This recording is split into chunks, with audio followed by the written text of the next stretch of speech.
สบายดีพ่อแม่พี่น้องพ่อเคยแล้วเช่นเก่าเช่นเคยกับสองสาวสารวัตรเนาะมื้อนี้สาวสารวัตรสิมาเฮ็ดสุผัก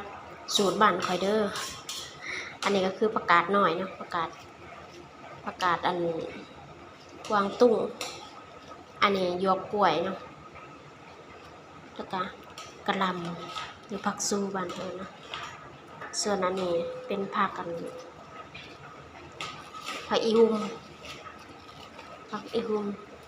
นี่หรือมะลุมนั่นเองที่บ้านเอิ้นผักอีหุ่มนี่แหละผักที่เราจะใส่เนาะใส่แล้วแต่มักข่อยบ่มักเฮ็ดนำอันเฮ็ดที่เขาใส่ตอนดังๆตอนนี้ข่อยบ่มักข่อยก็บ่ใส่ก็ใส่ที่ผักข่อยมักอันนี้หอมแดงกระเทียมพริกลืมซื้อขิงก็เลยเอาเป็นขาอ่อนเอาก็ได้ใส่นิดหนึ่งเนาะเขาบ่มักหลายอย่างละน้อยนี่แล้วก็ในถั่วดินซื้อมาพร้อมส่วนในง่าเฮาคั่วแล้วเนาะเฮาก็บ่ได้เอาใส่ตอนเฮาคั่วหมักถั่วดินสุกก็ได้นี่เรียบร้อยเดี๋ยวเฮาก็สิไปล้างเพราะยังบ่ได้ล้างส่วนอันนี้สิเป็นผักหอมเนาะหอมอันผักแพรวสูตรสารวัตรต้องใส่ผักหอมเด้อสูตรทางแขวงอื่นเขาก็บ่ได้ใส่นะมีหอมเปรย์นี่แล้วก็หอมบัวสิใส่แบบซอยใส่ตอนเฮาสุกแล้วเดี๋ยวไปล้างก่อนนี่เฮาเอาผักทุกอย่างสิมาล้างเนาะ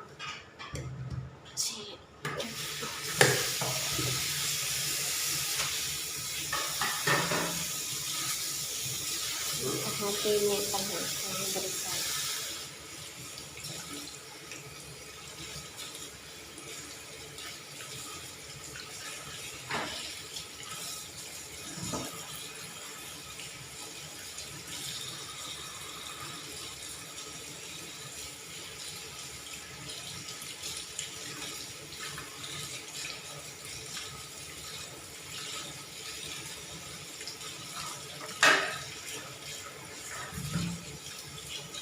เสื้อผ้านี้เขากระเด็ดเอาตัวนี้ออกแกงเขาก็บอกเด็ดเอาตัวนี้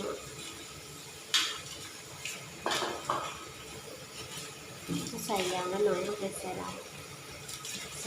กินกับรส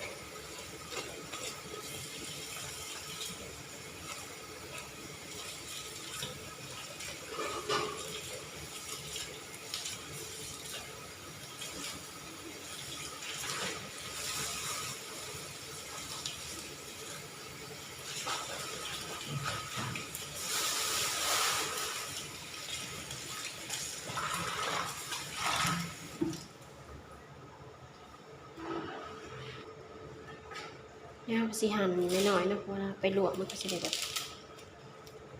นี่หั่นไปเลยนี่กะหล่ำปี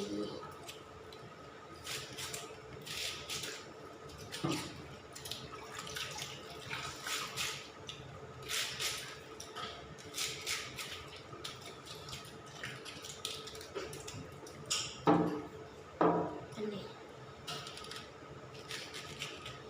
กล้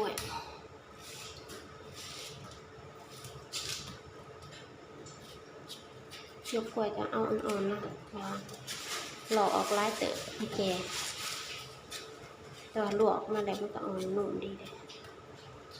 ยกกล้วย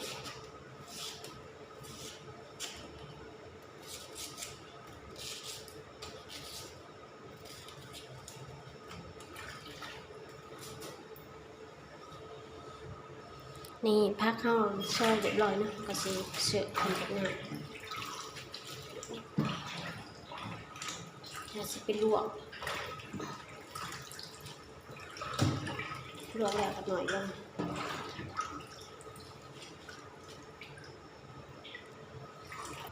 นี่เขาขังหม้อไว้เลยนะเดิมพดแล้วเดี๋ยวเอาเกลือลงใส่เกลือลงนิดหนึ่งเดี๋ยวสิเทผักลงไปต้มนะคอยสิหมักแบบเปื่อยๆเนี่ยจักหน่อยนะคอยหมักแบบกรอบๆก็ได้สิต้มด้นเนี่ยถ้าก็ได้แบบหมักกรอบๆก็ลวกแป๊บเดียวก็เอาขึ้นได้นะแต่คอยหมักเปื่อยๆนี่ยกกล้วยเฮาปิดฟ้าไว้ก่อน ทะเลพักเขาพดแล้วเนาะพดแล้วแต่ว่ายังบ่เปื่อยปานใดข่อยสิมักแบบเปื่อยๆนี่กินแซ่บเดี๋ยวบีบมันก่อนนี่หยวกกล้วยยังบ่เปื่อยเนาะผักของเฮาลวกออกมาแล้วเรือนในหนึ่งเนาะตอนแรกหลายนี่สิต้มสักพักหนึ่งก็แหละเพราะว่าหยวกกล้วยยังบ่เปื่อยเลยนี่ยังแข็งอยู่รออีกสักครู่เดี๋ยวค่อยมาดูอีกนี่พักเฮาตักขึ้นมาแล้วเนาะมันเปื่อยแล้วอาจสิบ่นางกินสำเขาลวกเห็ดเนาะเพราะว่าค่อยหมักแบบเปื่อยๆเนาะบางคนเขาหมักแบบกรอบๆแบบบ่ทันเปื่อยก็เลยแบบ สีเป็นแบบนี้เนาะเฮาก็ตั้งกระทะมาคั่วมาในถั่วดินก่อนเนาะคั่วในถั่วดินมันสุกแล้วเพราะว่าในง่าเฮาค่อยคั่วไว้แต่โดนเลยในถั่วดินสุกค่อยเอาลงในง่าก็ได้เนาะ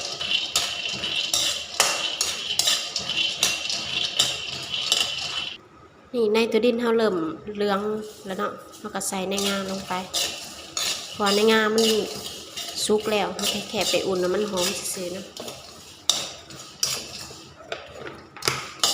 เฮาก็สิเอาขึ้นเลย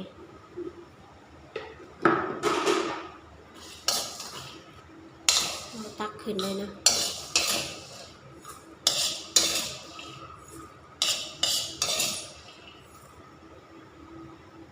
เฮาสิมาคั่วพริกกระเทียมหอมแดงกับข่าอ่อนเนาะ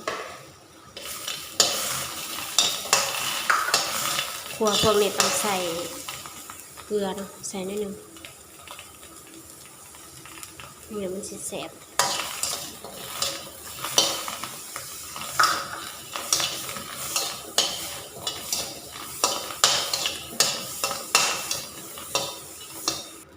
นี่พริกกระเทียมเฮาสุกแล้วเนาะเฮาก็ปิดแก๊สตักขึ้นเลยสุกแล้ว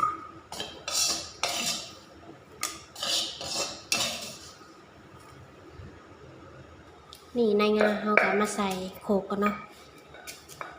อันนี้ในถั่วดินเฮาไปแกะเปลือกมันออกแล้วเนาะเฮาก็มาใส่พร้อมกันในงาเอามาตำ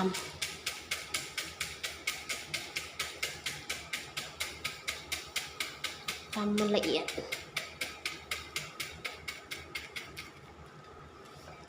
นี่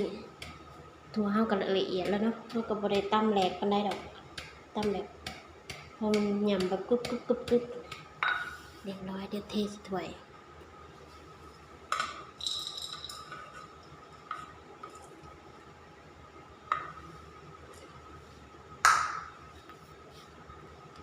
เราก็มาตำพริกกระเทียมต่อ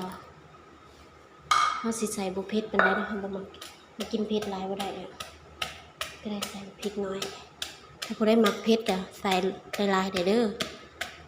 ค่อยสิบ่มักปานใดตำมันแหลก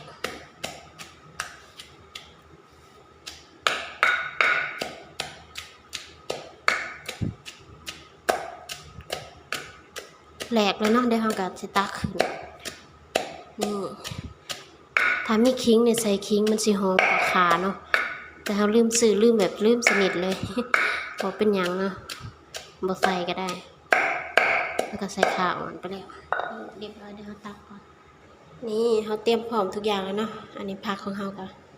เริ่มเย็นแล้วใส่พริกกระเทียมที่เราตำใส่ลงไปเลยส่วนอันนี้ผักหอมเนาะที่เราบอกตั้งแต่ต้นคลิปเนาะใส่พร้อมกันเลยผักหอมเนี่ยเราสิบ่ได้ไปลวกเนาะอันนี้ถั่วดินใส่ลงไป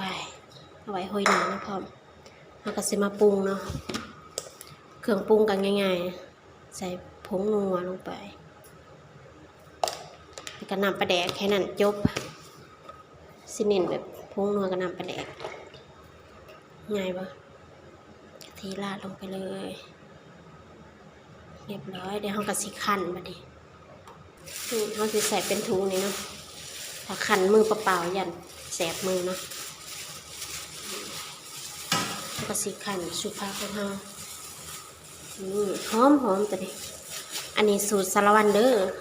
ถ้าเขาดังๆเห็ดติ๊กตอกนะเขาบริใส่ต้นหอมเปรย์หอมบัวคือทางสารวันเนาะทางสารวันที่ใส่หอมบัวผักหอมจริงๆมีใบสะระแหน่หอมแต่ว่าบริมีเนาะเขามีสำในเขาก็ใส่สำนันนี่สำในกนากินแล้วนะสีสันเป็นตะแซ่บบอมาเด้อมากินข้าวน้ำกันแบบทีนี้หอมเนี่ยตอนนี้หอมสุดๆไปเลยกินกับข้าวเหนียวห่อนๆเนี่ยสุดยอดเลย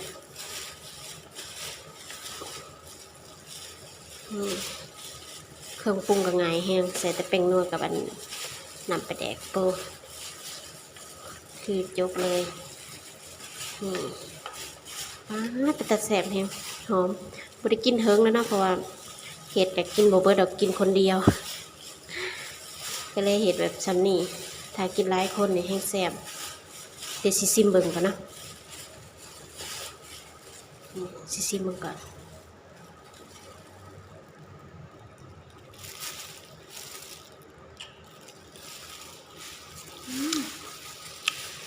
ชอบ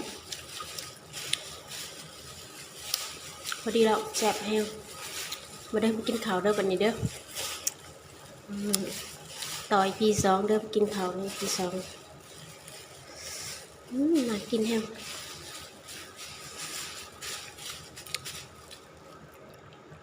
นี่ทุดินที่เหลือเราก็มาห้อยหนาให้แบบให้มันน่ากินนะก็ห้อยหนาแบบสวยๆนี่หน้าตาเป็นตาแซ่บบ่ถ้าผู้ได้แบบบ่มักพักบ่มักน้ำแบบนี้คั่นน้ำก่อนเอาค่อยมาปรุงก็ได้เนาะแต่ค่อยแบบมักน้ำมันคุกคิเลยจำเอาข้าวเหนียวมาจำเลยแซ่บเรียบร้อยสุภักลาวอันนี้สุภักสูตรสารวันเด้อน่ากินบ่